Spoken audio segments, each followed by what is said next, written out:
पूर्ण बहुमत से भारतीय जनता पार्टी की सरकार फिर बनने वाली है।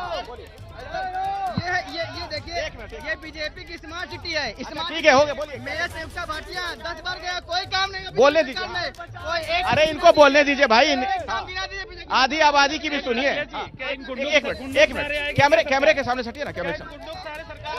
सर ये कैमरे के सामने सट जाइए। क्या कहना चाह रही हैं आप, क्या होगा, कौन बनेगा? अखिलेश आएंगे। अखिलेश यादव आ रहे हैं जी, अखिलेश। 5 साल में भैया एक काम बता दीजिए, लखनऊ में कोई एक काम हुआ। किसकी बन रही है सरकार? अखिलेश जी की।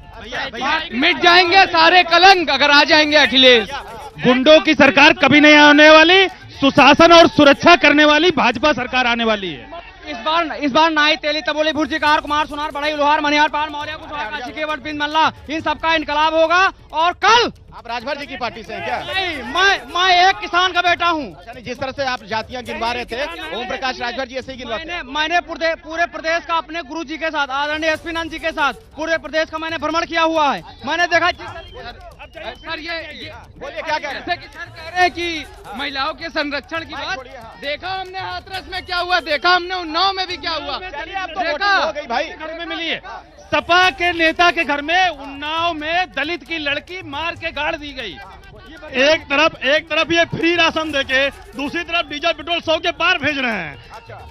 साइकिल गई कबाड़े में, हाथी गया है नाले में, अब तो संभालें। अरे बोलने तो दीजिए भाई। हाँ बोलिए, अरे बोलिए। ये गड़बड़ देखिए, तुकबंदी कर रहे थे, बीच में मत बोलिए, कंफ्यूज हो गई है। बोलिए फिर से। हाँ। साइकिल गई कबाड़े में, हाथी गया है नाले में, अब तो संभालेंगे उत्तर प्रदेश हमारे महाराज जी।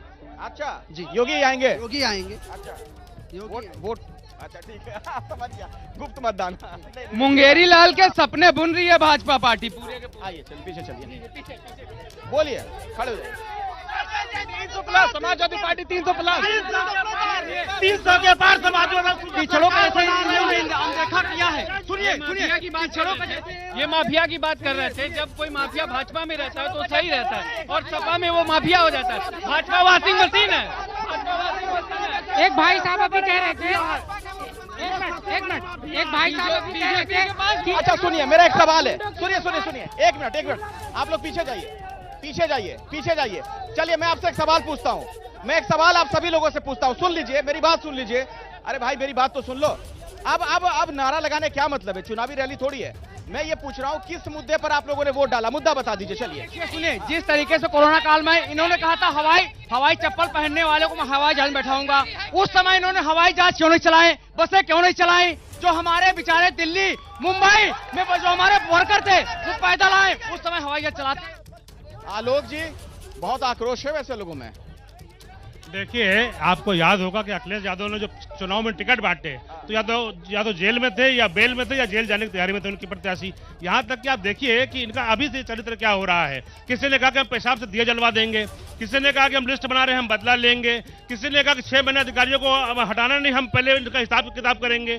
तो ये किस तरह का उन्माद है, ये देश में क्या करने जा रहे हैं और क्या इनका मकसद है, ये साफ साफ मैं बताना चाहता हूँ कि 10 मार्च के बाद फिर से बुलडोजर चलने वाला है और जो गुंडे हैं वो फिर जेल के अंदर डाले जाएंगे।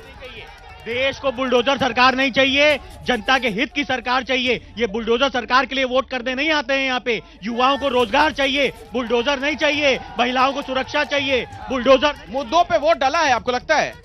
देखिए, एक जो सबसे महत्वपूर्ण बात मैं एक बार चूंकि खत्म हो रहा याद दिला दूं कि हम लोगों ने सुना था कि जात न पूछो साधु की, पूछ लीजिए ज्ञान, मोल करो तलवार का, पड़ा रहन दो म्यान। ये पहले ये ऐसे साधु हैं जो बता रहे हैं मैं क्षत्रिय हूँ। ये भारतीय परंपरा का अपमान है ऐसे लोगों को। इसलिए ये सारी बातें पंकज जी जो आप कहते रहे चुनाव में, क्या वोट में ट्रांसलेट कर पा रहे हैं इसे?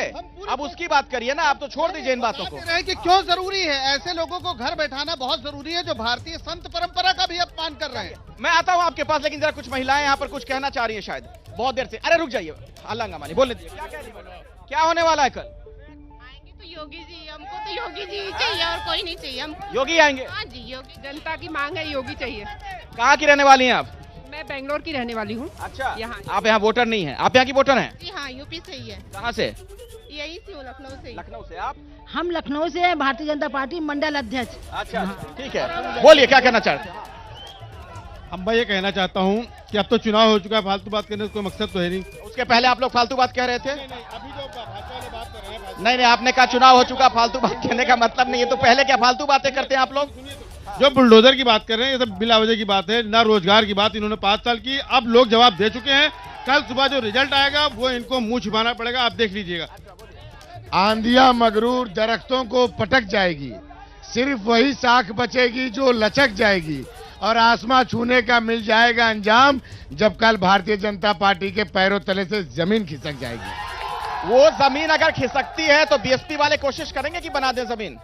बहुजन समाज पार्टी किसानों के साथ है, बेरोजगारों के साथ है, और इनके महंगाई के मुंहतोड़ जवाब देने की। अच्छा योगेश जी, आप काफी देर से कुछ मुस्कुरा रहे हैं, मुझे लग रहा है पोस्ट पोल अलायंस की भी कुछ संभावना देख रहे हैं, कल कुछ होने वाला है। हाँ, अगर त्रिशंकु विधानसभा होती है तो सरकार बनेगी, और सरकार बदलने में कुछ लोग दल बदलने के माहिर लोग हैं, और जो दल बदलने के माहिर हैं वो कहीं जा सकते हैं। कौन है? आप तो खुल के बोल सकते हैं, पत्रकार हैं। कहीं जा सकती हैं, आरएलडी कहीं जा सकता है, और जो लोग पार्टियां छोड़ के बीएसपी और दूसरी पार्टियां छोड़ करके समाजवादी पार्टी में गए हैं, अगर जरूरत पड़ी और उनकी सदस्यता बरकरार रह गई तो भी लौट आएंगे, उनको कोई दिक्कत नहीं। मतलब खेला होबे वाला मामला है। बिल्कुल बिल्कुल बिल्कुल।